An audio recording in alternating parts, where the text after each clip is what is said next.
Hi friends, Rajinder tax and adviser channel में आपका स्वागत है। आज का हमारा टॉपिक है कि 2025 में ये जो आईटीआर भरी जा रही है, इसके बीच में आपके बहुत से ऐसे डाटे हैं जो कि इनकम टैक्स के फार्म में मांगे जा रहे हैं। उसके बीच में आपको ये डाटा प्रिपेयर करना पड़ेगा।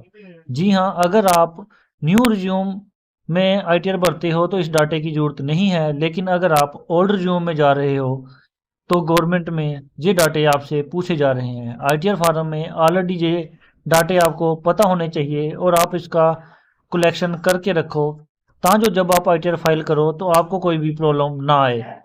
सबसे पहले बात करते हैं एटीसी में जो डाटे पहले फीड करके 1.5 लाख की छूट मिलती थी, उसके बीच में गवर्नमेंट ने अभी ये अलग से ऑप्शन दे रखी है। इसके बीच में अगर आपने कोई 5 साल की एफडी की है तो उस एफडी का अकाउंट नंबर चाहिए और कितने की एफडी की है और कौन से बैंक में, ये 3 चीज़ें।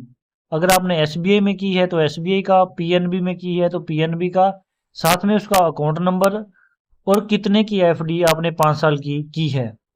इसके अलावा अगर आपने कोई एलआईसी अपने नाम पे, वाइफ के नाम पे या बच्चों के नाम पे कर रखी है और उसका अकाउंट नंबर क्या है, एलआईसी का भी एक नंबर होता है, उस नंबर के साथ में आप पूरे साल में कितना प्रीमियम पे करते हो वो सब इसके बीच में दिखाया जाना चाहिए।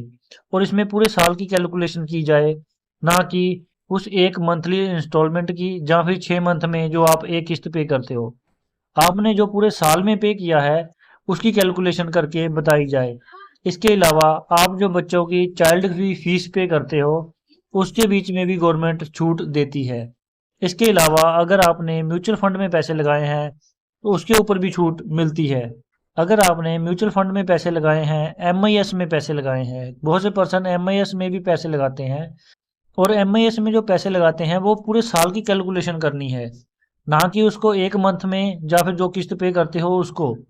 आपने जो एक साल में पे किया है, ये साल स्टार्ट होता है 1 अप्रैल से लेके 31 मार्च तक। 1 अप्रैल से लेके 31 मार्च 2025 तक जितनी भी आपकी सेविंग है उस सारी सेविंग को दिखाया जाए। और गवर्नमेंट ऑलरेडी ये डाटे आपके फीड कर रही है।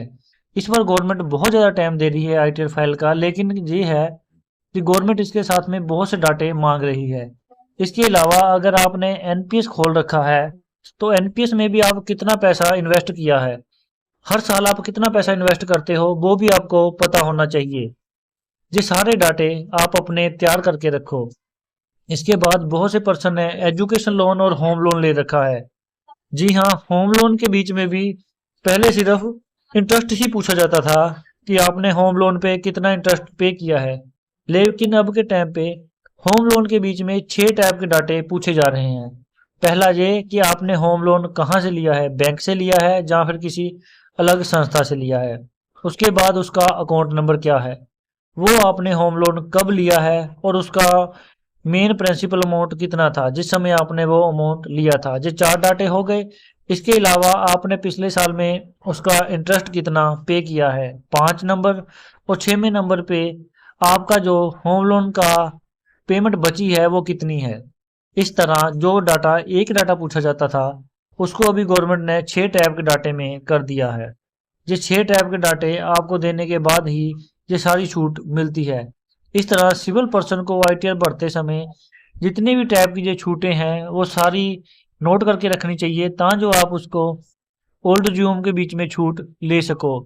एनपीएस की अलग से छूट होती है, होम लोन की छूट होती है, और जो मैंने बताया एलआईसी, सुकन्या, 5 साल की एफडी, कोई चाइल्ड फीस, म्यूचुअल फंड में पैसा, कोई आरडी, इस तरह के जितने भी आपके छोटे मोटे प्लान हैं और उसमें जो आपने साल की किस्त पे कर रखी होती है उसको नोट करके पक्का बताया जाए, ताकि जो आपका आईटीआर फार्म गलत ना हो और आपको रिफंड मिलने में कोई प्रॉब्लम ना हो। इसके अलावा मैंने रेंट फाइल के ऊपर भी एक वीडियो बना रखी थी कि आप रेंट फाइल कैसे पे कर सकते हो। ऑलरेडी चैनल के बीच में वो वीडियो दी हुई है। थैंक्स।